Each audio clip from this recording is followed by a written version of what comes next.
c'est-à-dire une prise après contact qui permet de brancher tout ce qui doit se brancher après le contact. Oui, c'est pour une prise après contact, c'est normal. Elle se trouve, c'est la prise rouge qu'on voit là sur le côté du réservoir, donc il faut enlever le réservoir, bien sûr.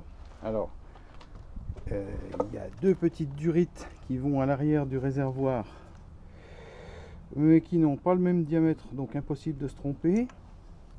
La prise qui va à la pompe à essence, la durite de sortie d'essence, donc c'est pas très compliqué. Je pensais qu'il fallait une pince, mais en principe en appuyant avec un tournevis ici ou un peu plus dur à la main, bof, on la déclipse, elle vient toute seule.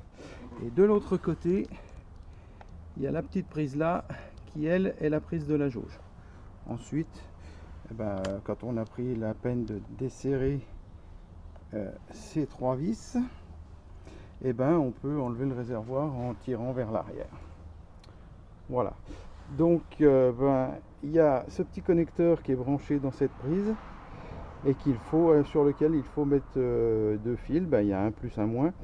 Et le plus après contact qui sert à brancher des accessoires. Moi je vais y mettre un relais pour pouvoir tirer de la puissance jusqu'au guidon pour installer une surprise qu'on verra avec Julien de Royal Enfield, de la chaîne Enfield Spirit.